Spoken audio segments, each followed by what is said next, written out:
Ok, ya, listo. Pues comenzamos a grabar la sesión, la evaluación digital, una forma de empoderamiento que organiza la Escuela Superior Ciencias de la Educación y CUCO, que es una comunidad de aprendizaje de cambio educativo, de la cual ahorita en breve nos va a platicar la doctora Alma Salgado Ramírez, quien es nuestra invitada de hoy.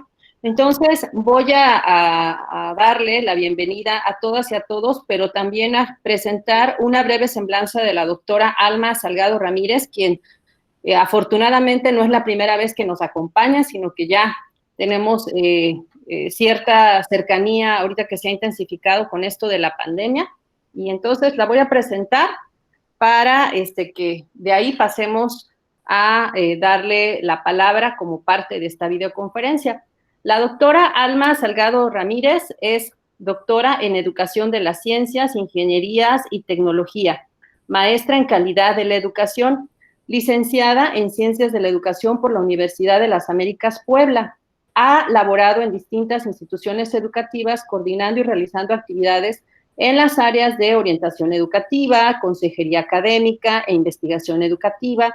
Ha sido docente en distintos niveles educativos, principalmente medio superior y superior durante más de 20 años, docente en la modalidad en línea en diferentes instituciones educativas, desarrolla trabajo en diversos grupos de educación no formal, directora de universidades e institutos de la Secretaría de Educación de septiembre a diciembre de 2019, consejera académica en los colegios residenciales de la Universidad de las Américas Puebla de 2001 a 2009. Se desempeña también como consultora independiente en las áreas de calidad de la educación, consejería académica, desarrollo docente, educación en valores, gamificación, educación y tecnología y formación de agentes de pastoral. Pues un lujo tenerla aquí y darle la más cordial bienvenida a la doctora Alma Salgado Ramírez. ¿Cómo estás, Alma? Bienvenida. Hola, pues muy contenta de estar aquí con ustedes y de compartir experiencias sobre todo, ¿no? Yo creo que esto de la educación a distancia nos ha permitido conectar con personas de manera muy fácil y pues muy motivadora, ¿no? Conocer a otras personas de otros espacios y ambientes educativos es muy alentador. Claro que sí, Alma. Y bueno, sin más preámbulo, te vamos a dar el espacio. A ver, dime si puedes compartir. Sí, la pantalla. Voy a subir una presentación. ¿Ustedes me dicen si se ve? Sí se ve. Sí se ve. Bueno, pues empezamos. Miren, como les decía Elvia, nuestra conferencia se llama Evaluación Digital como una forma de empoderamiento. Ya decía la doctora Elvia que este es un tema muy escabroso porque pues siempre la evaluación tiene sus bemoles, ¿no? Entonces, lo que tratamos nosotros con esta videoconferencia es darles algunos tips basados en nuestra experiencia que pudieran ayudarles a ustedes a confrontar su espacio. Entonces, nos gustaría tener como en la mira esto, ¿no? Ustedes como participantes serán capaces de confrontar su sistema de evaluación, es decir, todo lo que ustedes hacen para evaluar, al conocer y analizar diferentes elementos de esta evaluación virtual que ahora estamos pues metidos con esto de la pandemia, ¿no? Presentados en esta conferencia interactiva. Queremos que ustedes participen en el chat. Primero vamos a presentar nosotros algunos elementos, pero ustedes pueden ir poniendo sus preguntas, sus comentarios, no solo preguntas, comentarios también ahí en el chat. ¿Qué les parece, no? Bien, entonces, ¿qué les parece si vamos a tener estos contenidos a dialogar? Vamos a empezar jugando. Ahorita les digo cómo vamos a jugar. Va a ser un juego rápido, concreto, sencillo sobre algo de evaluación. Después vamos a clarificar un poquito qué es esto de evaluación, para qué evidencia podemos tener nosotros, en qué momentos podemos estar nosotros haciendo acciones para evaluar.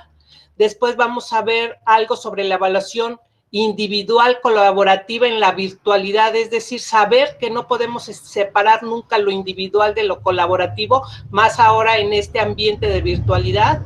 Vamos a ver ciertos instrumentos de evaluación virtual, herramientas de evaluación virtual, y cómo todo esto puede conducir al estudiante a empoderarse. Yo creo que esto es lo más importante, por eso el título de la conferencia pues tiene este elemento importante, el empoderamiento del estudiante. Entonces vamos allá. Les voy a pedir, por favor, que entren a menti.com, ya sea desde sus teléfonos celulares. Nos dicen si, Elvia, si tú puedes ir viendo si pueden entrar a menti.com y pongan este código. El código se llama, es 645023. A ver, se los estoy escribiendo. 64 50 23. 23. Ok. Ahorita vamos a esperar que entren varios de ustedes para empezar a jugar. Ya veo que ya entró uno. Cuando estén más, ya son dos. Muy bien. Si ustedes lo ven en pantalla, Elvia. Sí, sí lo estamos viendo en pantalla y ya les compartí en el chat, por favor. Ahí está la liga. Y vayan entrando. Estamos esperando que entren los jugadores. Van 3. Si pueden entrar más, damos un poquito de tiempo. 4. Muy bien. Otro poquito de tiempo para empezar. Son 2 preguntas que el doctor Carlos Monereo siempre hace. Hace muchas preguntas, pero él tiene una frase que dice, dime cómo evalúas y te diré cómo aprenden los alumnos. A ver, veo que ya van 6 jugadores. Estamos esperando a ver si se juntan más jugadores. 7, muy bien. 7, vamos a ver. 8, 9. ¿Cómo cuántos somos en el chat, Elvia? Son 14, bueno, contándote a ti seríamos 14. Ajá, ahorita van 9, esperamos un poquito más y si no ya, fíjense, son solamente 2 preguntas que ustedes van a contestar ahí, ¿de acuerdo? Van 9, esperamos un poquito más a ver si alguien más entra. A ver, si alguien tiene problemas, confírmenme en el espacio del chat, por favor, qué problema tienen, yo voy a estar monitoreando ahí. Adelante, doctora. Sí, bueno, vamos a hacerlo así como una pruebita, vamos a empezar a jugar, son 2 preguntas, ahí va la primera, contesten en su celular.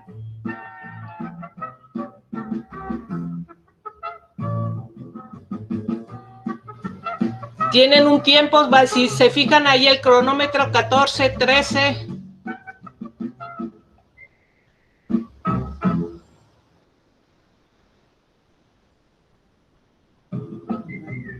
3, 2, 1, a votar. Muy bien, la respuesta correcta. Vamos a la siguiente.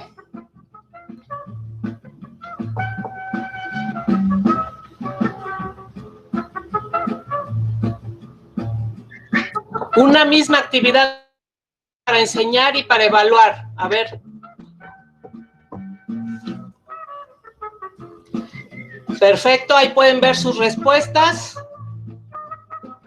Y aquí vemos quiénes son los ganadores. La doctora Elvia, Paola, Javier, Juliana, Azucena. Muy bien. Regresamos, salimos de aquí y regresamos a la presentación.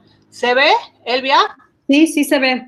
Muy bien, bueno, pues esta es una especie de juego motivación. Ustedes pueden empezar con sus alumnos en alguna actividad, decirles, a ver, en base a la lectura que tuvimos hoy, vamos a hacer un pequeño juego. Este juego a través de menti.com se basa así, ¿no? En preguntas. Hay diversos elementos. Podrían entrar a través de un código de un código QR, perdón, como es este que está acá, o a través del código. ¿Cómo ven? Bueno, entonces vamos a ver, miren, una doctora que se llama Caterina Gallardo dice que ahora con la modalidad virtual se exige mucho más a los profesores, ¿no? Muchos de ustedes a lo mejor lo han sufrido, lo están pasando, pero también se nos permite ser más estratégicos al priorizar lo que aprenderán nuestros alumnos. Con este nuevo modelo de la virtualidad, nosotros tenemos que priorizar qué es lo más importante del contenido, no volver a ese esquema de que vamos a saturarlos de contenido, sino priorizar. Y entonces, en este caso de la evaluación, son los procesos de aprendizaje que tendrán que ejercitar los estudiantes y los mecanismos adecuados para lograrlo. Es una combinación perfecta entre elegir aquellos elementos del proceso de enseñanza-aprendizaje, no todo el contenido, no todos los contenidos, sino en profundidad, y ver qué mecanismos son los adecuados para lograrlo y en este caso poder evaluarlos. A ver, para tener claro algunos conceptos de evaluación, hay muchas definiciones, hay muchos teóricos que hablan sobre la evaluación y a mí me gustó este que habla el doctor Miguel Ángel Sánchez Guerra. Dice que la evaluación debe ser un momento, un proceso que permita aprender, dialogar, mejorar y que no solo sea un proceso de control, comprobación, clasificación y selección. Casi siempre se ha visto la evaluación como este proceso de controlar. Vamos a comprobar, vamos a clasificar a los estudiantes, vamos a seleccionarlos por el puntaje que obtuvieron, hasta premios damos, etcétera, en lugar de que la evaluación sea ese momento donde tanto el estudiante junto con sus pares, junto con el docente, puede seguir aprendiendo, puede dialogar sobre ese contenido de aprendizaje y puede mejorar. Por eso es un proceso, ¿sí? Y nos tenemos que ir alejando mucho de esto del control, de la comprobación, de la clasificación, de la selección, porque es un proceso que ayuda a crecer en todos los ámbitos en el estudiante. Entonces, ¿para qué sirve en realidad la evaluación? Martínez dice que la evaluación debe servir no para detener, a veces decimos, no, pues reprobado, fuera. No, no es para detener en el camino y muchas veces surge esta palabra de los más débiles, ¿no? Los que no pueden, los que tienen alguna deficiencia de cualquier tipo cognitiva, psicomotora, afectiva, etcétera, sino para detectar el grado de avance que cada uno, de acuerdo a su individualidad, puede ir logrando. Sirve para apoyar a todos, teniendo en cuenta su situación individual. Claro, nunca podemos dejar de decir que el proceso de enseñanza-aprendizaje es un proceso individual, pero al mismo tiempo que es individual también es colaborativo y al final sirve para que nosotros, al evaluar el proceso de enseñanza-aprendizaje, permitamos que todos lleguen al final, cada uno a lo mejor a su ritmo, a su nivel, pero alcanzando el mayor nivel posible. Entonces, mucho de esto es la importancia de evaluar, ¿no? Estos conceptos yo creo que es importante que los tengamos muy claros. ¿Qué es y para qué nos sirve?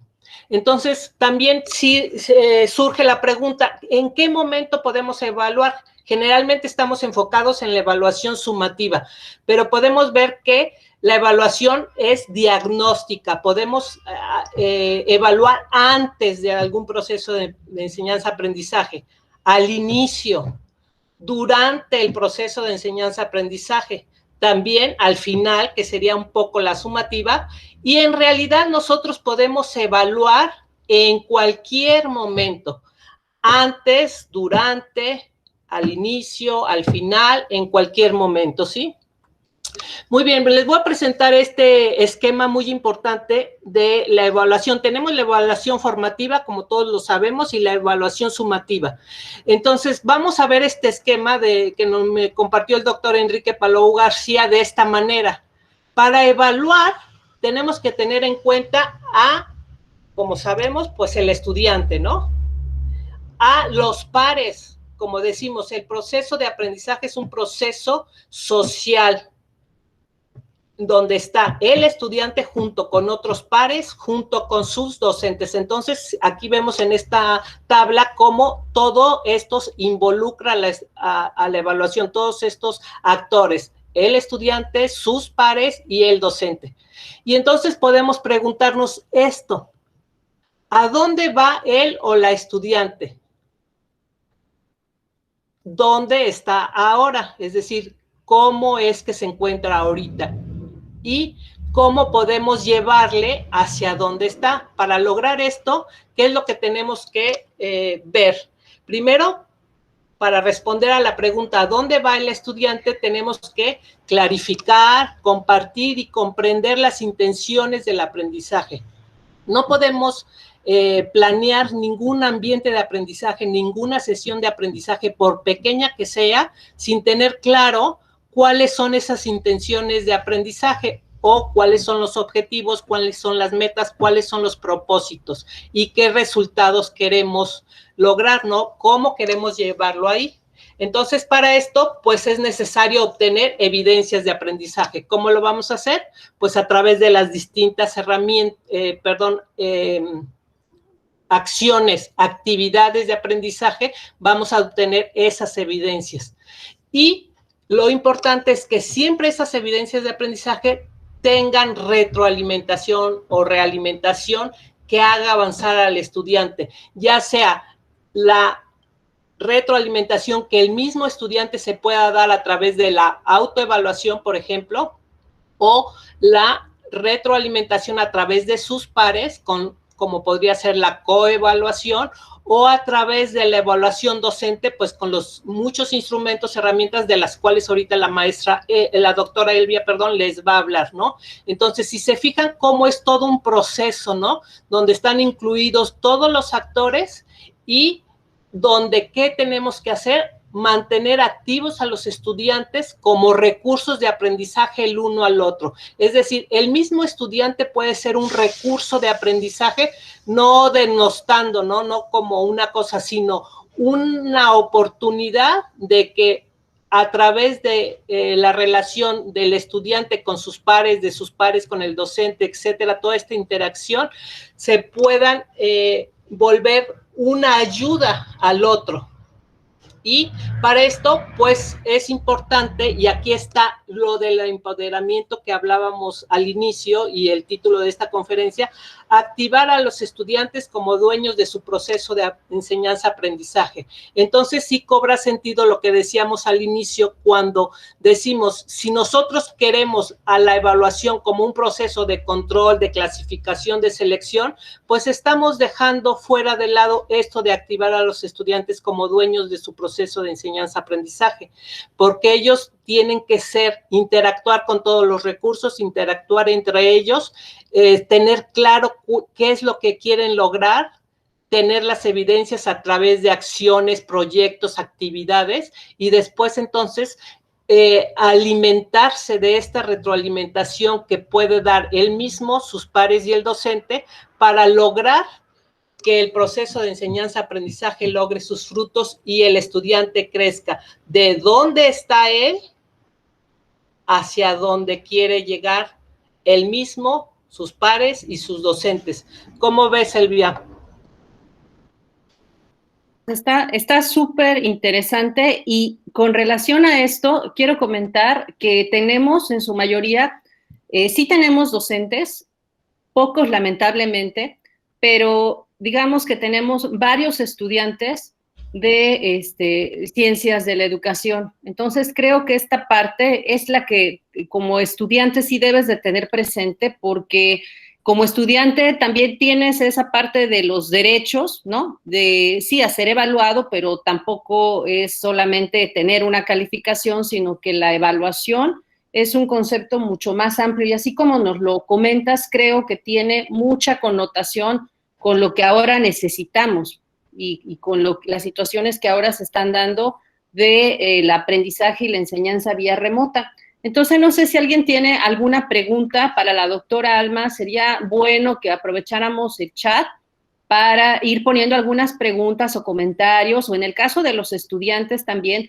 ¿cuáles han sido sus experiencias de evaluación? Si en verdad les hemos evaluado, así como lo plantea la doctora, ¿no? De una manera dialógica, empática, potenciando sus oportunidades y no castigándolas. O sea, sería interesante ver si eso se hace en una escuela que forma educadores. Entonces, no sé, Alma, yo tengo un par de preguntas para ti. La primera sería, por ejemplo, ¿cómo empezar a generar estos procesos de apoyo individual en grupos muy grandes, que es precisamente lo que en lo presencial sí nos limita, pero en lo virtual también nos va a seguir limitando. Entonces, ¿cómo podríamos generar esos procesos a los que hace referencia, sobre todo en la última diapositiva, en un aula virtual, trasladando los 50 alumnos que tenemos en la presencialidad a un espacio virtual? Esa sería la primera pregunta. Yo creo que primero ir siendo muy claros, ¿no? A veces nosotros como que queremos ocultar ciertas cosas en el sentido de decir, a ver, tengo esta mirada de lo que es realmente un proceso de evaluación y entonces empezar a dialogar con ellos, diciéndoles que evaluar no solamente es controlar lo que dijimos, sino empezar a imbuirlos de esa mirada, ¿sí? Porque si no, entonces volvemos a caer en lo anterior, Entonces, yo creo que sí se puede. Ahora, el chiste de estas tecnologías es ir descubriendo su potencialidad. Ahora, a través de la Secretaría de Educación Pública, pues está Google G Suite, ¿no?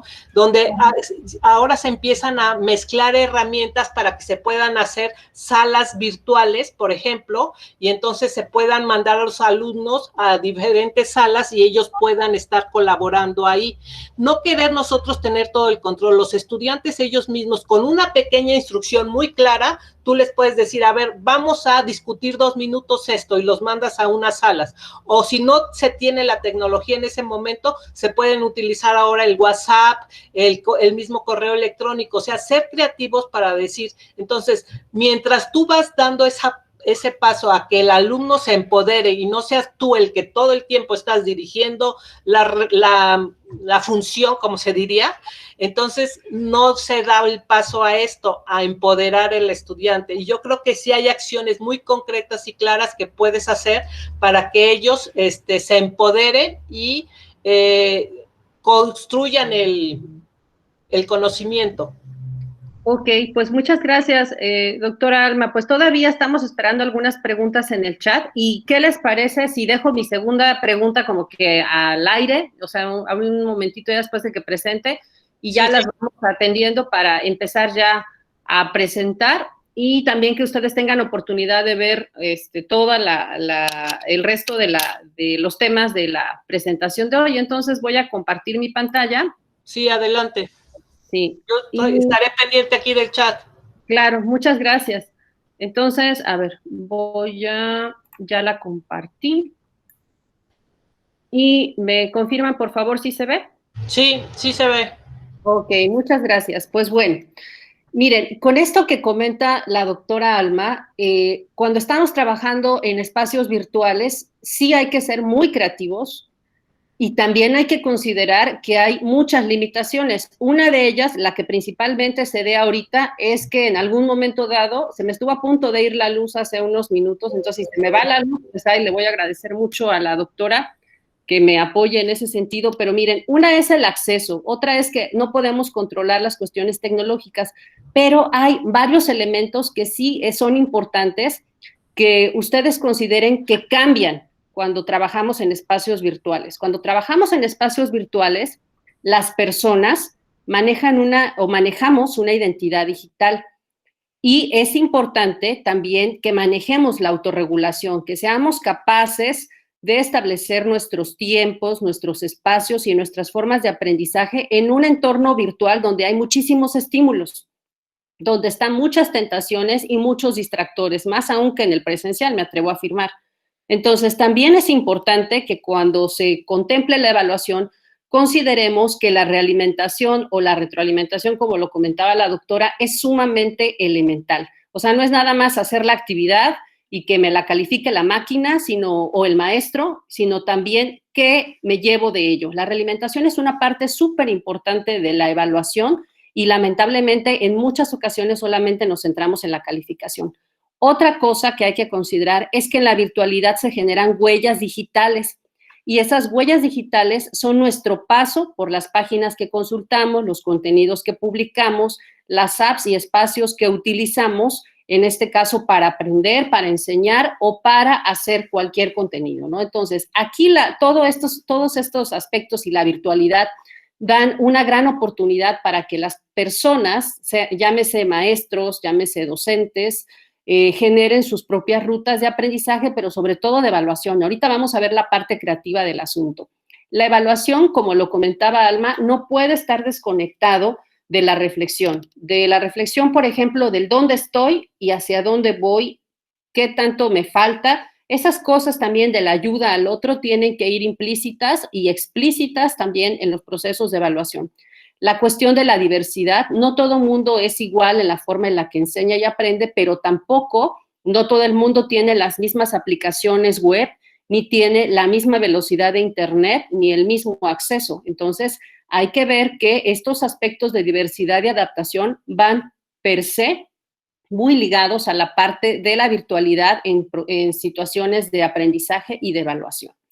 Ahora, otro aspecto que hay que considerar cuando estamos evaluando es que obviamente nosotros vamos a evaluar un contenido, llámese matemáticas, español, el contenido de aprendizaje que estemos trabajando y que obviamente, como nos los comentó Alma, se tiene que adaptar a un espacio en donde probablemente no vamos a estar todo el tiempo conectados. Imagínense, tomen en cuenta que los espacios virtuales el tiempo es muy efímero, pasa rapidísimo y que pues en ese sentido tenemos que sincronizar o adaptar aspectos de las tareas y de estos procesos al tiempo, el tiempo en el que una persona puede estar conectada. Ahora, estas cuestiones, si se reproducen tal cual de la presencialidad, están condenadas al fracaso, porque también habría que considerar que hay espacios en la virtualidad para hacer cuestiones transversales, es decir, que involucren más materias, sí, que es algo que cuesta mucho trabajo hacerlo desde la presencialidad, el trabajo colegial es muy difícil, pero también pueden involucrarse otros expertos. Por ejemplo, nosotros damos clase en una escuela, pero a través de estos espacios, Alma puede involucrarse como una experta de carácter externo a mi clase, a una clase que yo esté dando con mi grupo o viceversa. Entonces, tenemos esa ventaja de que los espacios virtuales nos ayudan a conectar con otros y en otras circunstancias también para cumplir intenciones formativas. Entonces, esa parte es sumamente importante. Cuando Alma y yo estábamos planeando esto, hablábamos de la parte del empoderamiento. ¿El empoderamiento tiene que ver con aprender? Claro que sí. ¿Tiene que ver con la libertad? Claro que sí, pero no solamente es del estudiante, también es del docente, o sea, tiene que haber una dualidad. Entonces, ¿a qué nos referimos?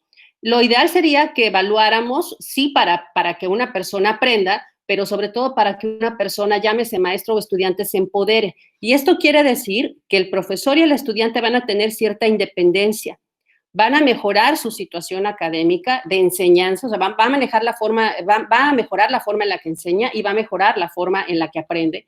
Y sobre todo que van a hacer evaluaciones contextualizadas, que tengan que ver con las características propias de la materia, de la actividad y de la conectividad o de los espacios virtuales donde se está, pero también del contexto en el que cada uno de nosotros está. Y obviamente esta atención a la diversidad no va a demeritar en que unos se queden atrás y otros vayan adelante, sino sobre todo va a incidir en que se comprenda lo que se aprende. Muchas veces sacamos el 10, pero no sabemos ni cómo lo sacamos o se nos olvida los contenidos de lo que se supone que aprendimos y que sustenta ese 10. Entonces, la parte de la comprensión tiene que ver con la parte también de la apropiación. Y la parte de la comprensión de lo que se aprende va ligado con lo que se evalúa. No puedes comprender lo que aprendiste si no comprendes también lo que te están evaluando y el para qué te están evaluando. Entonces, estas cuestiones de empoderamiento son derechos que tienen los estudiantes y derechos que tenemos también los docentes y en cierto modo también más obligaciones, ¿no? Y este aspecto del empoderamiento que nosotras queremos transmitirles a ustedes es el hecho de que no solamente se evalúe el aprendizaje, sino que se evalúe para el aprendizaje y se tome la evaluación como aprendizaje, tanto de los estudiantes como de los profesores. Entonces, vean cómo se necesita un cambio un poco de chip, pero también, sobre todo, mente abierta. Estamos muy arraigados a una evaluación ligada con el control y muy arraigados a una evaluación ligada con evitar trampas, con evitar que se copien, con evitar esas situaciones que de antaño se han trabajado en las aulas escolares y que lamentablemente siguen latentes. Y miren, tenemos múltiples instrumentos, pero hablando de la virtualidad, aquí hice una breve lista. Les puse algunos que no sé qué tanto conozcan, como las rutas de evaluación y los menús de evaluación, que forman parte de ese aspecto creativo que nos comentaba Alma. Y se me vino a la mente que esta frase de Alicia en el País de las Maravillas, que tiene que ver con muchas de las preguntas que tal vez nos estamos haciendo como docentes, ¿no? Cuando Alicia le pregunta al gato, solo quiero saber qué camino debo tomar. Y el gato le responde, eso depende de a dónde quieres ir. Alicia dice, eso no importa si tú me dices, pero el gato dice, entonces realmente no importa el camino que escojas. Esto tiene mucho que ver con cuando hablamos de metodologías de evaluación, cuando hablamos de instrumentos, cuál será el mejor, cuál será el más idóneo, cuál me permitirá medir, y nótese la palabra que estoy usando, medir, no solamente evaluar, sino nos centramos mucho en medir, porque el sistema nos pide puntos, pero habría que ver y tener claro qué queremos. Elvia. Entonces, sí, adelante. Yo creo que ahorita entra muy bien una pregunta que hace Rosario. Perfecto, adelante, adelante. Dice, ¿cómo hacer que las capacidades adquiridas por el estudiante se vean reflejadas en la evaluación cuantitativa? En muchas ocasiones los estudiantes tienen las capacidades, pero su calificación no la manifiesta. Yo tendría una respuesta, pero me gustaría escuchar lo que tú le dirías a Rosario, porque creo que está en relación a lo que estás diciendo ahorita. Ajá, y sí, te voy a agradecer mucho que complementes la respuesta. Miren, ese precisamente es uno de los problemas. El problema es que nos hemos centrado en el control. Entonces, si nosotros diéramos un margen de cierta libertad, y también eso significa arriesgarnos a que a lo mejor esto no funcione del todo bien, muchas veces no tanto también porque como maestros no estemos preparados, sino que también hay que pensar que los estudiantes muchas veces no están preparados. Y eso también me ha pasado. Entonces, ¿cómo hacerle? Pues necesitaríamos generar no solamente un tipo de evaluación maestro-alumno, sino que también necesitaríamos integrar a los otros colegas que nos está comentando Alma, al alumno-alumno y a la autoevaluación.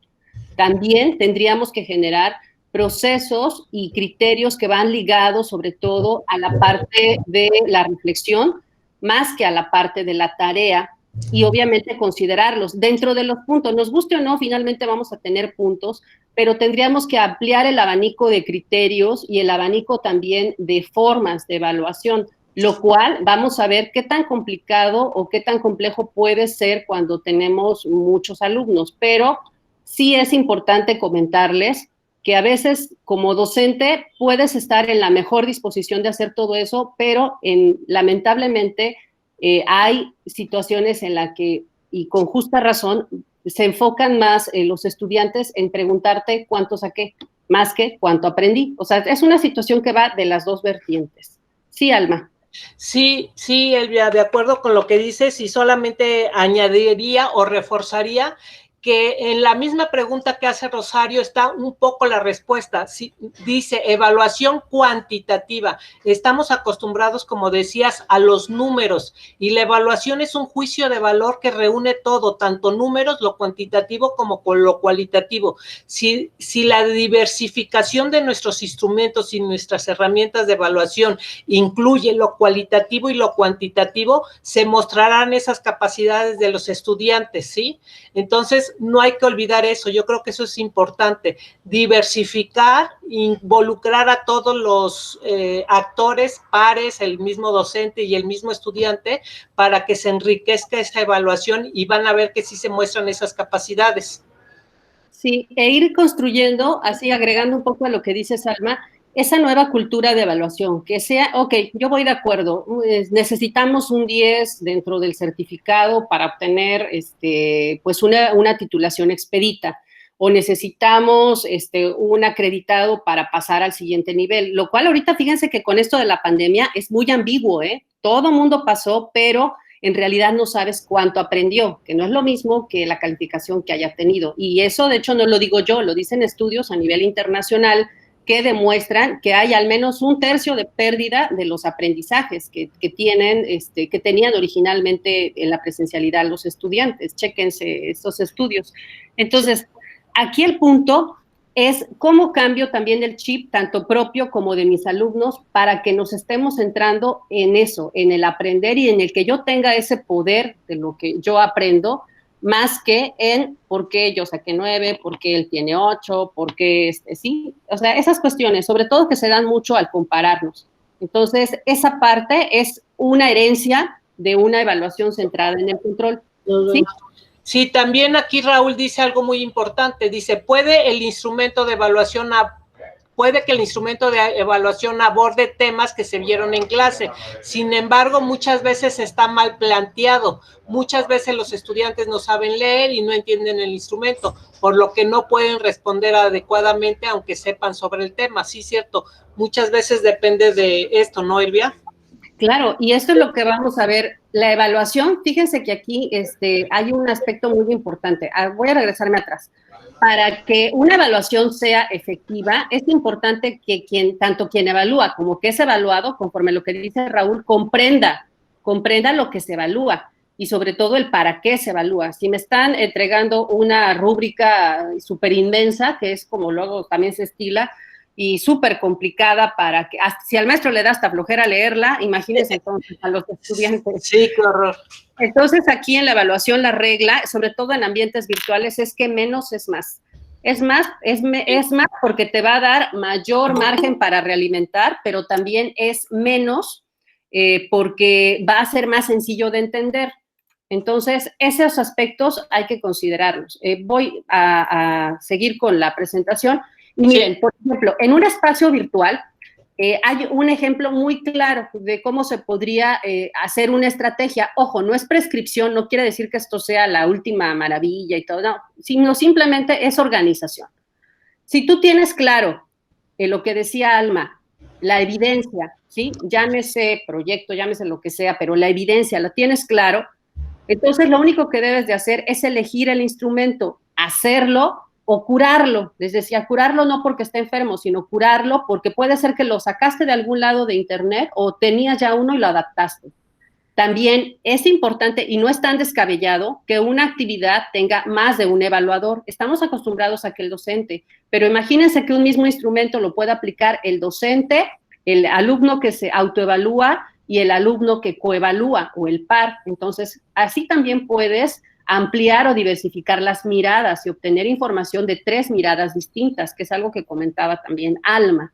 En el momento de la evaluación, hay que establecer si lo vamos a meter de manera diagnóstica, lo que nos comentaba Alma, ¿no? Durante, de manera formativa o sumativa. Pero sobre todo en los espacios virtuales y en los presenciales también sería importante ir viendo el tiempo para realizar la evaluación. Y miren, ahí en el tiempo es un arma de doble filo porque en lo particular, por ejemplo, mis realimentaciones son amplias.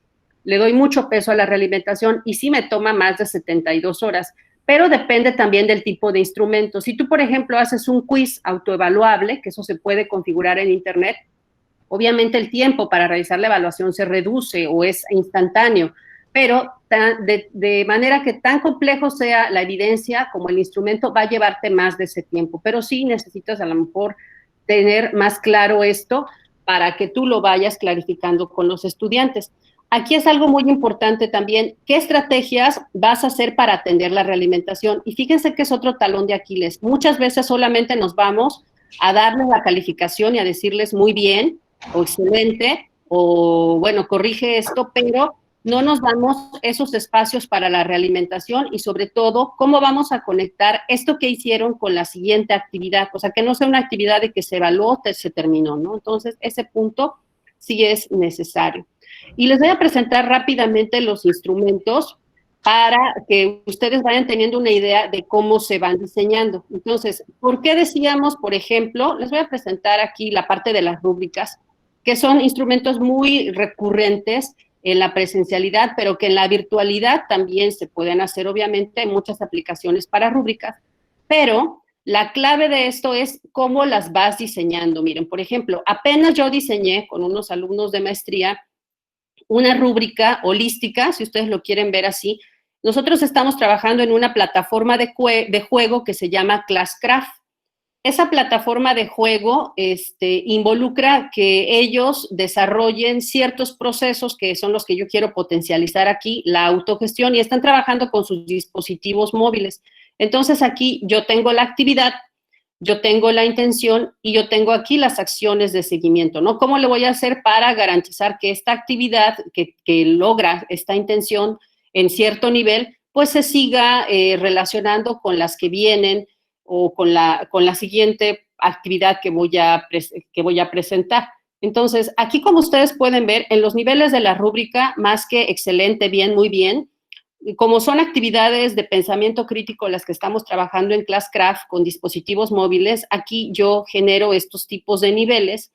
En el juego, como estamos jugando, se manejan puntuaciones en el juego, pero también obviamente yo debo de ser realista y no le voy a poner 100 puntos en una parte de calificación, sino que yo hago una regla de 3, genero mis ponderaciones y aquí voy estableciendo los desempeños, ¿no? Esto es un ejemplo de cómo una rúbrica se puede convertir en una rúbrica gamificada, por ejemplo.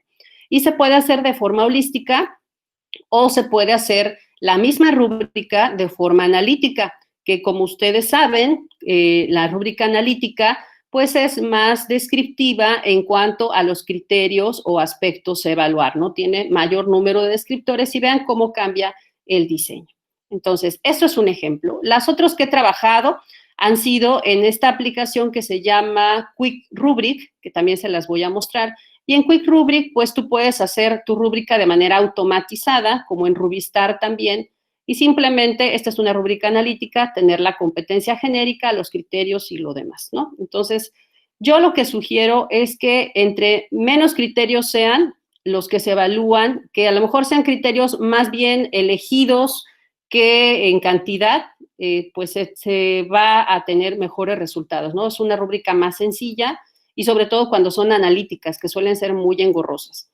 Ahora, aquí tenemos también otro tipo de instrumento cuando vamos a evaluar, por ejemplo, un foro de discusión que suelen ser también muy engorrosos de evaluar. Ya nosotras, Alme y yo, hemos tenido muchísima experiencia en eso. Los foros son engorrosos de evaluar porque no estamos hablando de una sola evidencia, estamos hablando de una evidencia, ¿sí? Una opinión que se va multiplicando por 5, por 6, por más de 2 intervenciones y cada intervención, pues obviamente debe de cumplir ciertos criterios. Entonces, esto es un ejemplo de cómo se evalúa el proceso producto. Por ejemplo, el proceso, cuando yo voy a abrir un foro en un espacio virtual, es que la persona siga el hilo de la discusión. Esto es un proceso, porque se va a ir constatando a medida que él vaya publicando hoy, mañana, pasado. Y cómo también nosotros vamos constatando que se sigue el hilo cuando, además de estar relacionada su intervención con el tema, también se citan las ideas de compañeros o se incluyen ideas de terceros que tienen que ver con ese tema. Entonces, esta parte procesual dentro de espacios virtuales, sobre todo en un foro, es sumamente importante.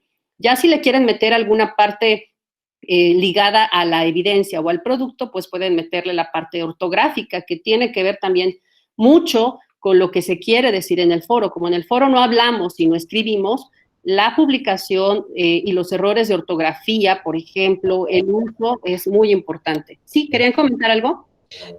Sí, aquí Juliana comenta, ahora que estás hablando de esto de la realimentación, Juliana comenta esto que yo creo que es importante y habría que, pues, dar alguna idea respecto a esto. Dice, creo que la alimentación es fundamental para todos los niveles educativos y existen muchos docentes, principalmente en el nivel básico, que no la realizan porque no saben cómo acercarse al menor. Yo creo que sí es importante en todos los niveles, pero como qué podríamos decirles en relación a esto de cómo acercarse al estudiante de acuerdo a su nivel para realimentar algo, para decirle, para promover esta mejora. Sí, y eso es algo muy importante, que de hecho les comento, viene en la parte final de esta presentación, viene desmenuzada los elementos de una realimentación, de un ejemplo, pero fíjense que la realimentación hay diferentes estilos para hacer la realimentación y diferentes enfoques para la realimentación, les comento, hay estudios sobre eso, pero hablando de manera práctica, Si tú tienes claro el instrumento y el estudiante también, la realimentación puede derivar precisamente del instrumento, pero ojo, tiene otros elementos que vamos a abordar más adelante. Entonces, sí, debes de tener claro el instrumento, tú, el estudiante, o sea, las dos personas o las personas que van a estar involucradas en su aplicación deben tenerlo claro. Y lo que se comente o las sugerencias en este caso, que no es parte de la realimentación las sugerencias, pero no es todo, deben estar ligados obviamente tanto a los criterios como a los indicadores. Por eso el diseño del instrumento es sumamente importante. Y voy a abordar un poco más lo que comentaba Juliana y lo que comentaba la doctora Alma. Ahora, esto es en cuanto a las rúbricas, ¿sí? Ahora, con la parte de la virtualidad, también nosotros podemos, y es lo más sugerido en mi caso, meter a los estudiantes a todavía aspectos más empoderables. Por ejemplo, el hecho de que ellos realicen sus propios instrumentos y que estos instrumentos sean visibles en la web, como en este caso los portafolios de evidencias. Un portafolio de evidencias es precisamente lo que estamos mostrando aquí en la pantalla, que de hecho ahorita los voy a ligar y si quieren les paso la liga para que también ustedes la vayan teniendo. Lo voy a pasar aquí. Este portafolio es un ejemplo nada más que construí para una sesión de curso y es precisamente lo que evidencia, ahí está, déjenme, lo voy a pasar. Es precisamente lo que evidencia en un espacio virtual lo que una persona está haciendo, ¿no? En este caso, un docente, ¿qué evidencia aquí? Evidencia a lo mejor los aspectos más importantes de una práctica que realizó o todo lo que aprendió, un educador, todo lo que aprendió en un año, un docente, las mejores materiales que aplicó en un año, y no solamente es poner la colección, sino también es tener una breve reflexión, puede hacer también enlaces y puede también, obviamente, dentro de la reflexión, hacer la autoevaluación. Si hay rúbricas para construir el portafolio, claro que sí hay. Si ustedes se van a esta aplicación que te lo hizo en esta parte de más de la parte de las rúbricas, más adelante, a ver, déjenme, se las voy a compartir. Ustedes van a ver que en Rubistar for Teachers van a buscar rúbricas o crear rúbricas y ustedes pueden, por ejemplo, buscar algunas para el portafolio de evidencias y si no la encuentran, pues la pueden crear. Ahora, aquí el punto es que ustedes vean que si bien se puede crear una rúbrica para portafolio, déjenme ver a ver si me la encuentra, a ver, si bien se pueden crear rúbricas para portafolio, también el mismo portafolio puede ser por sí mismo un instrumento de evaluación. ¿Cuál es la ventaja de hacer estos instrumentos de evaluación a través de los portafolios? La visibilidad. Vean cómo este blog, por ejemplo, lo van viendo ya 254 personas y se puede convertir en parte de lo que comentábamos, la identidad y las huellas digitales. Y en este sentido, sea un portafolio vitrina, donde se muestra el mejor o el peor trabajo, un portafolio de cotejo, donde se muestran los trabajos más que nos pide el docente, o un portafolio abierto, donde se muestra los trabajos que yo quiera, todos ellos me dan la oportunidad de que yo los transforme en un entorno personal de aprendizaje y que sea también parte de mi identidad digital. Ok, hasta aquí nada más presentamos rúbricas y portafolios. Solamente quiero compartirles algo de los formularios o quizzes. No sé si puedan acercar su dispositivo móvil y escanear este código QR. Y si no se ve, ahorita les paso la liga también. No sé si tenemos algún comentario, Alma. Hasta ahorita no hay algún otro comentario. Okay. ¿Quitaste lo del código? Así voy, ya. Les acabo de poner esto, para que a ver si pueden meterse al código de barras, porque sí sale un poquito el código de barras, el código QR. Sí, ¿Ya te voy? Ok, sí. Muy bien. Entonces, lo que les decía, por ejemplo, con los formularios y quizzes, hay muchísimos espacios para crear los formularios, pero la sugerencia que en lo particular yo doy es que los liguen o con su plataforma o los liguen con, en este caso, con una lección, ¿no? Lo que ya, por ejemplo, con algunos alumnos de manejo de tecnologías o de tecnologías en la educación hemos hecho es precisamente hacer quizzes, pero ligados con contenidos que bueno, aquí ya me me sacó, a ver, déjeme ver si puedo. Ajá. Pero el video con también, contenido... ¿sabes qué, Elvia? Esto que yo les presentaba en Menti, también hay muchas posibilidades de hacer quiz tanto de opción múltiple como el que les puse yo, que es como una especie de competición, de competencia, y que se pueden hacer en tiempo real. Entonces también hay que aprovechar este tipo de experiencias en esa aplicación que se llama menti.com. Sí, claro, o sea, hay muchísimas aplicaciones. Aquí la clave es que las conectes y que tengas claro para qué son. Ahora, otra cosa, tengan muy en cuenta, sobre todo los que son docentes, que, por ejemplo, un quiz de este tipo de aplicaciones generalmente les va a ser más útil para autoevaluación, porque así que les genere una lista, que la puedan imprimir, no es tanto eso también hay que considerarlo. Pero para autoevaluación y para lo que comentaba Alma, para motivar, para conectar lo previo, para empezar a generar actividades de reflexión, también pueden ser muy útiles. Entonces, aquí cabe mucho esto, ¿no? Entonces, aquí esta parte era para sugerirles esto. Sí, Alma, ¿querías comentar algo? O también para gamificar la enseñanza, ¿no? Puedes gamificar alguna parte, algún elemento, alguna unidad, y utilizas esos tipos quiz de competición, etcétera, a través de la gamificación.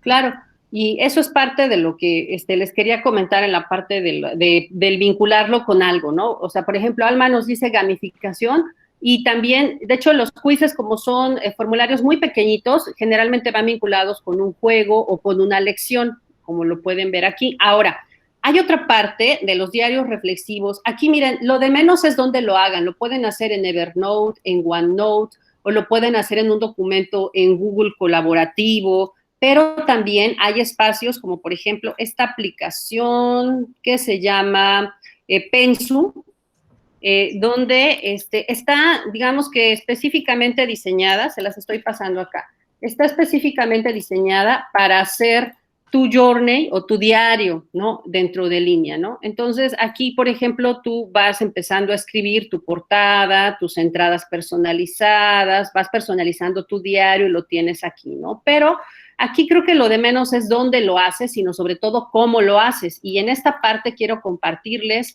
algunas preguntas que se salen a lo mejor un poco de la bitácora de qué hice, qué sentí, qué aprendí. Sí, está la de qué, cómo te sentiste, pero miren, por ejemplo, esta de el por qué, cuestionarlos el por qué pasó y cuestionarnos qué aprendimos de lo que pasó, pero también cómo sabes que aprendiste, ¿sí? Esta pregunta es una pregunta muy importante que nos ayuda a lo que dice Rosario, a lo que preguntaba Rosario, ¿no? O sea, sí, tengo un 10, pero ¿cómo sé que efectivamente aprendí a diseñar un curso en línea? ¿Cómo sé que efectivamente aprendí a hacer mi portafolio? Y sobre todo esto, ¿qué cambiarías la próxima vez? Esto tiene mucho que ver con la parte de la autorrealimentación que estaríamos llamando como metacognición o reflexión. Y los diarios reflexivos, si nos vamos en cuestión de puntos, pueden representar puntos extras. Yo los he trabajado mucho así, pero si nos vamos en la cuestión de puntos, pueden incluso, dependiendo de qué tan reflexiva quieras hacer tu clase, hasta representar una ponderación mayor. Ojo, aquí no vas a tener control de las respuestas como maestro, sino que vas a motivar precisamente estos aspectos tan necesarios de dar un espacio a que cada quien vaya empoderándose y vaya generando la toma de decisiones sobre el cómo cambiar. Esto de qué cambiarías la próxima vez tiene que ver mucho con toma de decisiones. Y voy a presentar ya los dos últimos instrumentos que son a lo mejor no muy conocidos, pero que también pueden darnos buenos resultados. Va a depender del cómo se diseñen, mucho ojo ahí, del cómo se diseñen, del para qué se diseñen y sobre todo de las experiencias que tú obtengas al aplicarlos. Miren, yo puse esto, lo denominé rutas de evaluación. Yo trabajo las rutas de aprendizaje y digo, bueno, pues si es lógico que va a haber rutas de aprendizaje, tiene que haber rutas de evaluación. Entonces, ¿qué es este instrumento? Miren, este instrumento ustedes ven una cuadrícula que puede tener ¿cómo se va? Tres recuadros. ¿Cuál sería aquí?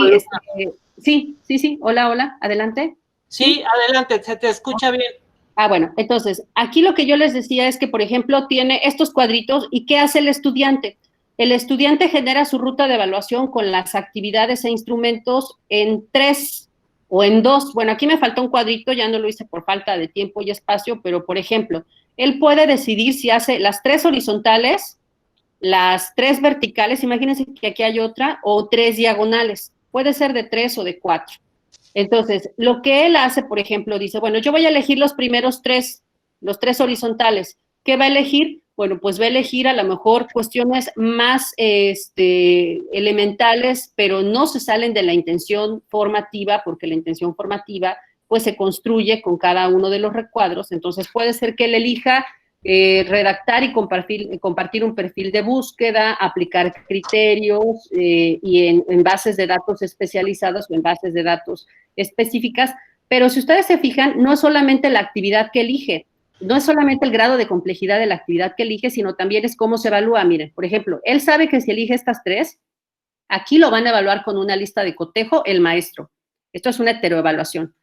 En la búsqueda avanzada va a contestar un quiz, va a tener una autoevaluación, y en la tercera actividad va a tener una coevaluación. Entonces, aquí la clave es que tú configures tu ruta de evaluación o el instrumento de manera que independientemente de lo que elija, ya sea vertical, horizontal o diagonal, tú garantices que el estudiante tiene la heteroevaluación, es decir, que le evalúe el maestro, que tenga la autoevaluación y que tenga la coevaluación. Entonces, esto es un ejemplo de cómo puedes también tú diversificar y ampliar los procesos de evaluación. Ahora, ojo, no vas a hacer una rúbrica inmensa, sino una rúbrica muy sencilla de 3 o 4 criterios.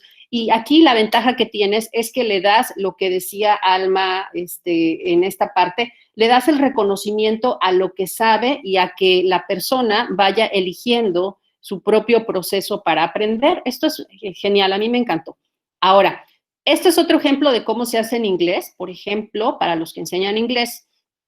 Aquí tienen un tablero y aquí ellos pueden, el estudiante puede elegir si quiere, por ejemplo, aprender sinónimos y antónimos, hacer una conexión con estos sinónimos y antónimos en una palabra, o puede también, le puedes meter la gamificación, lo que decía Alma, aquí le puedes poner que haga un juego de memoria, ¿no? Y ya él puede elegir estas 3 o puede elegir estas 3, ¿no? Y ya sean juegos virtuales o juegos presenciales. Se me ocurre para los que están en básica, que hacen mucho las pausas activas, entonces aquí, por ejemplo, el freeze game o el juego de quietos, ¿no? Para que hagan una pausa activa, entonces aquí el estudiante lo va eligiendo. Ahora, otra parte que les quiero compartir son los menús de evaluación.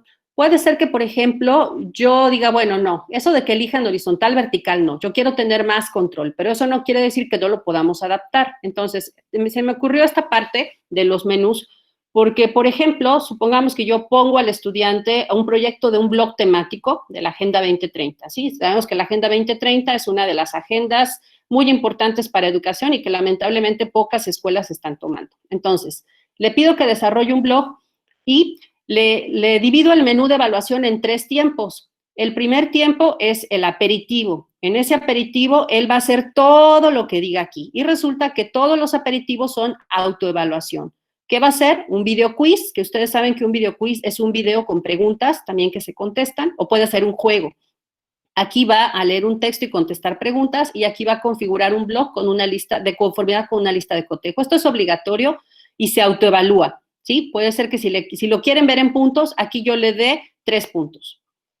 Aquí, en el platillo principal, yo le doy 3 opciones con una rúbrica que puede incluso, si la diseño muy bien, puede con una sola rúbrica evaluarme cualquiera de las 3 opciones, porque la puedo orientar al proceso, no tanto al producto. Y ahí yo le evalúo. Obviamente, si aquí tiene 3 puntos, aquí el platillo que elija va a valer 6 puntos, por decirlo así, o 7 puntos, no, serían como 6 puntos. Y en el postre, supongamos que opcionalmente él puede elegir hacerlo o no hacerlo. Entonces, aquí si él elige hacerlo, puede ser que estos sean puntos extra y tengan que ver con la coevaluación. Si difunde su blog en redes sociales o si se vincula con otros blogs. Y aquí obviamente, ¿qué me faltó? Pues ponerle el instrumento o simplemente darle el punto por tener un comentario de un colega respecto a estas acciones que le estamos pidiendo en su blog. ¿Qué tal? ¿Qué les parecieron las rutas y los menús de evaluación? ¿Son posibles? Pues sí, son posibles, pero van a estar en la experiencia de cada quien. Sí, ¿querían comentar algo? No, hasta ahorita no hay preguntas. Ok, y ya pues simplemente para ir cerrando, compartir algunas herramientas que de hecho les pueden servir para ir haciendo esto, pero no me voy a ir sin la parte de la realimentación. Se las voy a copiar y pegar por cualquier cosa en el chat.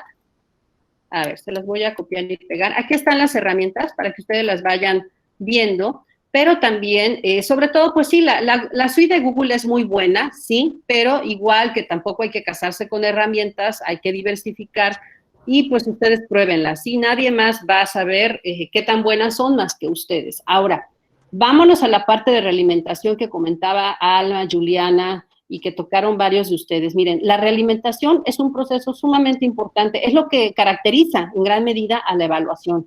En la realimentación no solamente se reconoce el nivel, sino que también se detectan no solamente errores, sino también áreas de oportunidad. Y se recomienda y se atienden esas situaciones que se fueron detectando. Entonces, en línea, esa realimentación todavía es más visible porque lo haces a través del texto. Y un maestro que les deja, por ejemplo, muchísimas tareas, creo que ahí la tarea que más se deja es la que va a realizar el maestro, la más pesada, porque no es lo mismo dejarles 5 actividades por semana y al momento de evaluarlas, si la vas a calificar, pues puede ser que hasta muy sencillo, pero si las vas a evaluar, obviamente implica que las vas a realimentar. Entonces, vas a considerar estos aspectos. Miren, por ejemplo, identificación positiva es el nombre de la persona, ¿sí? Y sobre todo, pues la parte de reconocimiento. Obviamente esto en un niño va a cambiar, atendiendo a la pregunta de Juliana, ¿no? O sea, va a cambiar y se pueden poner incluso hasta las caritas, los stickers, lo que tú quieras, pero es importante que haya una identificación positiva del alumno, que no sea nada más estimado alumno, sino que sea el nombre de la persona. Y obviamente un reconocimiento a la entrega que tuvo de la actividad. Esto es una identificación positiva. Ahora, dentro del trabajo hay que reconocer la parte positiva. Por ejemplo, si le dejaste un ensayo, el texto es muy original y creativo, o el texto tiene aspectos muy interesantes, si lo puedes citar mejor, pero repito, esto con 50, 100 alumnos, pues sí llega a ser bastante trabajo, pero sin embargo no es imposible. Muchos trabajamos así, pero obviamente también implica que tú como docente vayas dosificando las tareas y en lugar de irte por la cantidad de tareas, te vayas por la pertinencia de las tareas, tomando en cuenta que vas a realimentar todas ellas. Entonces, este es el reconocimiento a lo positivo, pero también vamos a ver las áreas de oportunidad. Entonces, aquí, por ejemplo, detecté errores ortográficos, pero nótese que aquí yo estoy poniendo más que el error, que también se puede poner la parte del error, claro que sí. Hay varios tipos de feedback, les comentaba, pero aquí, por ejemplo, yo estoy poniendo la importancia de atender al uso correcto de signos de puntuación. Si yo quiero poner los errores, es válido y también tiene también varios estudios que confirman que una realimentación detectada, orientada a la detección de errores, mezclada con una realimentación positiva, puede tener efectos de compromiso en el aprendizaje. Y las recomendaciones y atenciones, que es precisamente lo que les sugieres, pero también dónde está esa sugerencia. Puede ser que yo les compartí un material y que me di cuenta de que no lo leyó, o de que hay un curso, o de que hay otra actividad que vamos a tener para ayudarle a mejorar estas áreas de oportunidad. Entonces, como ustedes pueden ver, cuando hablamos de evaluación digital para empoderar, implica sí compromiso, implica sí apertura mental, implica sobre todo un trabajo y un deseo de cambiar tanto del profesor como del estudiante, ¿no? Entonces, estos aspectos pues son sumamente importantes. No sé si quieren comentar algo, pero pues hasta aquí sería mi participación. Gracias. Sí, hay un comentario aquí de Javi Luna, dice respecto a la retroalimentación, permite que el estudiante reflexione sobre su aprendizaje, proceso de aprendizaje, logrando que el educando logre una autorregulación y metacognición. Yo creo que sí, pues tendría que ver con esto del empoderamiento, ¿no? Claro. Y fíjate que esa parte de la autorregulación, hay un feedback incluso para la autorregulación, pero ¿qué tanto nosotros hacemos todo esto en clase? Si de por sí en clase es complicado, creo que es más complicado hacerlo en clase por la cantidad de tiempo que tienen los estudiantes que tienes. Ahora imagínense quererlo hacer así. La ventaja que le veo yo, y ahí Alma, tú me dices también tu experiencia, es que en la parte en línea hay sí esa posibilidad por las cuestiones de asincronía, pero debes de cuidar mucho el cómo redactas, cómo te abordas la parte de la realimentación, o cómo ves, Alma, en tu experiencia. Sí, yo creo que sí, y también parte esencial de la retroalimentación es precisamente esto de irte a lo esencial. Como comentabas hace rato en las rúbricas, menos es más, pero que con tal de que tenga lo esencial, todos esos elementos que tú mencionas de la alimentación, pero que le den una idea clara al estudiante, qué hizo bien, qué puede mejorar, qué sugieres, etcétera. Y yo creo que sí, no necesitas invertir mucho, sí, cuando te vas a todo lo esencial, pero sí podrías dar una buena retroalimentación que, como dice Javi aquí, pues ayuda al estudiante a irse convirtiendo más autorregulable y realizar este proceso de metacognición para que sea gestor de su propio proceso de aprendizaje, ¿no? Sí, y compartir con ustedes, hubo un maestro de nivel preparatoria que me preguntó, ¿y cómo sabes que no se están copiando el trabajo? Bueno, para empezar, si tú, decía una frase, si quieres resultados distintos, no hagas siempre lo mismo, ¿no? Entonces, ahí les va. El portafolio digital es una evidencia, es un instrumento de evaluación que recolecta todas las evidencias personalizadas de un estudiante. Ahora, si tú quieres que un estudiante no tenga esa tentación de copiarse el mismo ejercicio que le dejaste a los 50, pues para empezar, tendrías que plantear una actividad que tuviera personalización, o sea, un proyecto en el que el estudiante conectara los intereses con los contenidos y obviamente ahí vas a tener menos posibilidades de que se copien, pero también más interés en el estudiante en hacer el proyecto que en copiar la tarea que ya tiene que entregar para que le pongas 10. Entonces, esa parte es importante. No, y sabes que también depende del nivel cognitivo, afectivo. Mientras más nivel de operación mental, cognitiva, afectivo, tú diseñes tu actividad, el alumno no se va a poder copiar. Por ejemplo, si tu único ejercicio es memorístico, dime la fecha, por poner un ejemplo muy sencillo ahorita, dime la fecha del descubrimiento de América, pues eso es fácil, te lo pasas por un WhatsApp, te lo pasas por 1000 cosas y copias, ¿no? No, ahora si tú elevas el nivel cognitivo de esa actividad, donde sea evaluar, crear, que el alumno diseñe algo, pues ahí no se va a poder copiar, ¿no? Ahí él va a tener que elaborar, meter todas sus capacidades y es donde realmente va a poder demostrar. Entonces ahí hay ciertas actividades con niveles cognitivos superiores donde el alumno no puede copiar, donde el alumno tiene que crear y entonces se quita esto de que pues uno mismo conduce a los estudiantes a que copien. No, pues no se trata de copiar, se trata de crear, de elaborar.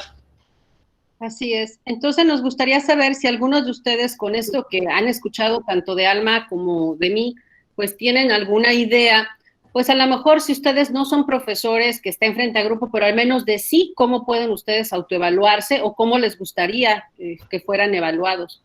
Eso sería importante que nos compartieran. Porque ha estado muy callado el chat. Bueno, no sé, hasta ahorita. Sí, si alguien quiere comentar o puede abrir su micrófono y puede comentar algo o preguntar. Claro que sí, estamos así que ya en estos últimos minutos y nos encantaría escucharlos, sobre todo a los que están vivenciando la parte de la evaluación ahorita, ¿no? O la van a vivenciar, o la vivieron y dicen, bueno, ni supe cómo saqué eso, pero era justo, no era justo. O sea, eso es algo también muy, muy importante, la parte subjetiva de la evaluación. Por más que se diga que hay objetividad, siempre va a haber una subjetividad y eso es importante tenerlo claro, ¿no? Pero ¿qué es lo importante en esto? Pues tener esa claridad de qué se evalúa y para qué se evalúa en este aspecto, sobre todo en un aspecto en donde no está el profesor de manera presencial para que tú le pidas unos minutos y te quedes con él discutiendo este proceso, o sea, sino hay que ver que los canales de comunicación pues tienen que repercutir en la forma en cómo estamos haciendo las cosas. Y eso es un reto de los que tenemos, tanto los que evalúan como los que son evaluados. ¿Nadie quiere compartir algo? A ver, en el chat están poniendo Raúl Rojas.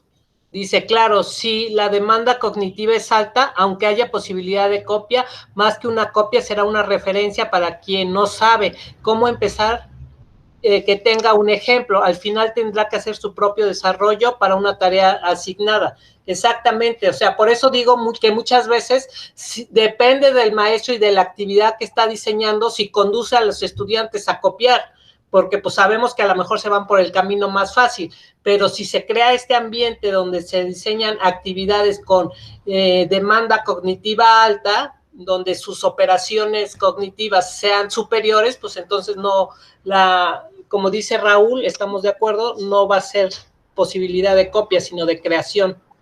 Gracias, Raúl. Claro que sí, que no estamos hablando de cantidad de actividades, sino calidad de actividades, si lo quisiéramos ver de esa manera. Ok, pues si nadie tiene otra pregunta, nadie tiene pregunta, comentario, alguien que quiera abrir su micrófono, que nos quiera compartir su experiencia. Yo tengo una pregunta. Adelante, adelante, Rosario, bienvenida.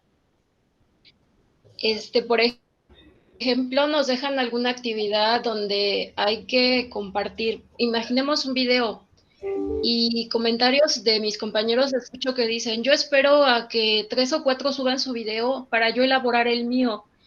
¿Eso ayuda al nivel cognitivo o se presta a copiar? Esa es mi duda. ¿Sí favorece o no? Ok, gracias, Alma. Alma, ¿quieres comentar, Rosario, Alma, ¿quieres comentar algo sobre esto? Pues sí, mira, yo sería de la idea que no es nada malo. Tenemos que ver ahora y cambiar, como decía yo al inicio, nuestro chip.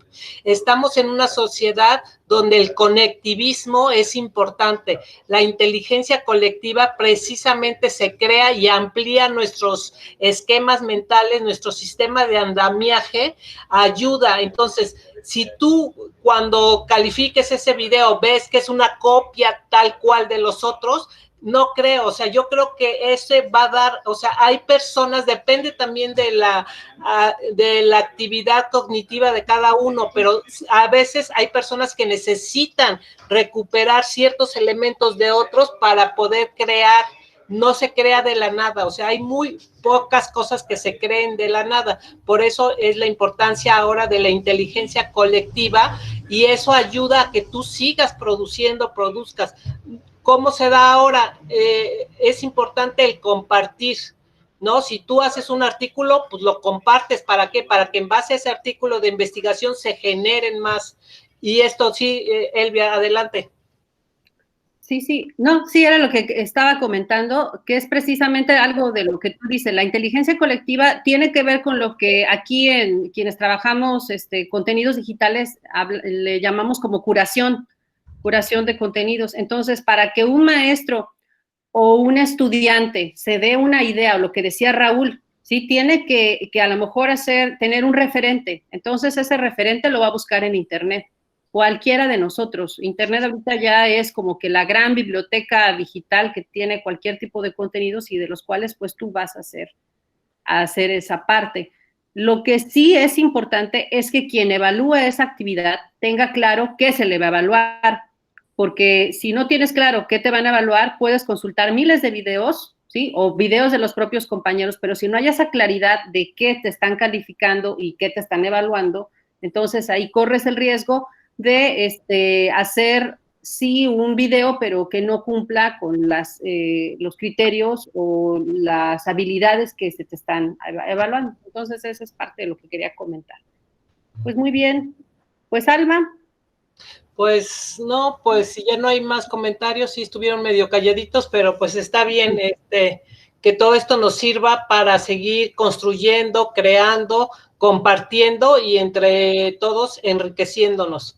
Y reafirmar esto, de la evaluación tiene que ser un proceso que aliente a todos los actores, ¿no? Al docente, al estudiante, a los pares, en este proceso de empoderarse, como lo decías tú. Es algo conjunto.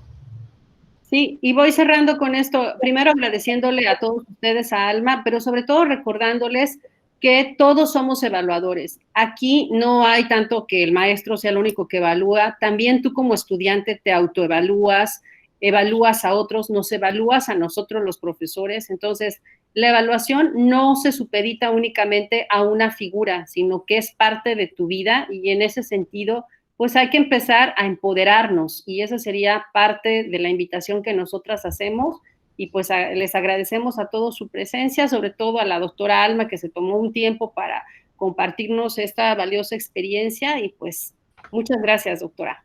No, pues muchas gracias a ti por invitarme y hacerme parte de tus proyectos y estamos en contacto y muchas gracias a todos por su participación, por todo lo que han compartido y comentado. Gracias.